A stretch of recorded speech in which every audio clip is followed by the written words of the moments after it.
গল্পের নাম বাবা কোনোদিন ভালোবাসি বলেননি, কিন্তু আজ যা বুঝলাম। গল্পের শুরু।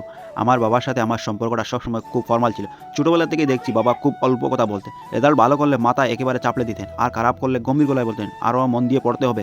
বেশ ওইটুকু। বড় হওয়ার পর যখন চাকরি সূত্রে বেঙ্গালুরু চলে এলাম, আমার মধ্যে দূরত্বটা যেন আরও বেড়ে গেল। ফোনে কথা হতো সপ্তাহে একবার। কেমন আছিস, ঠিকমতো খাওয়া দাওয়া করছিস? গত মাসে আমার একটা ছোটো অপারেশন হয়েছিল। আমি বাড়িতে জানাইনি, কারণ মা জানলে খুব প্যানিক করবে। কিন্তু কোনোভাবে বাবা খবরটা পেয়ে যান।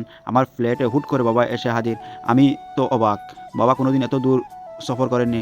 পুরো ৩ দিন বাবা আমার কাছে ছিলেন। কিন্তু মজার ব্যাপার কি জানেন? ওই ৩ দিন বাবা আমাকে একটিবারও জিজ্ঞাসা করেননি কেমন আছিস বা ব্যথা করছে কিনা। শুধু সময়মতো ওষুধগুলো এগিয়ে দিতেন আর ডাব কেটে সামনে রাখতেন। আজ সকালে আমি যখন অফিসে যাওয়ার জন্য তৈরি হচ্ছিলাম, বাবা তখন ব্যাগ গুছিয়ে স্টেশনে যাওয়ার জন্য তৈরি। আমি ড্রয়ারে আমার পুরনো একটি ডায়েরি খুঁজছিলাম। তখনই বাবার ব্যাগের প্যাকেট থেকে একটা ভাঁজ করা কাগজ মেঝেতে পড়ে যায়।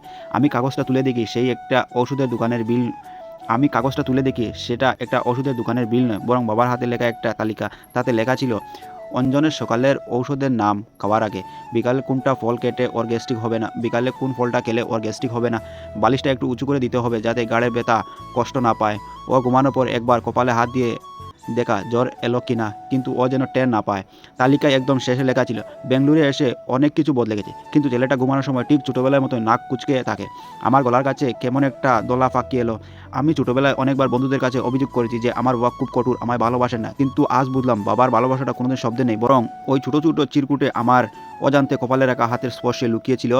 আমি যখন বাবাকে স্টেশনে ছাড়তে গেলাম, উনি ট্রেনে জানলা দিয়ে বাইরে তাকিয়ে শুধু বললেন সাবধানে থাকিস। আমি এবার আর চুপ করে তাকাইনি, ওনার হাতটা শক্ত করে ধরলাম। বাবা পৌঁছানোর পরে একটা ফোন দিও। বাবার চোখে আমি প্রথমবার জল চিকচিক করতে দেখলাম। উনি কিছু বলেন না, শুধু একটা হাসি দিলেন। ওই হাসিতেই আমার জন্য পৃথিবীর শ্রেষ্ঠ প্রাপ্তি। স্টোরিটা কেমন লাগলো অবশ্যই কমেন্ট করে জানাবেন, আর হ্যাঁ, চ্যানেলটা সাবস্ক্রাইব করবেন।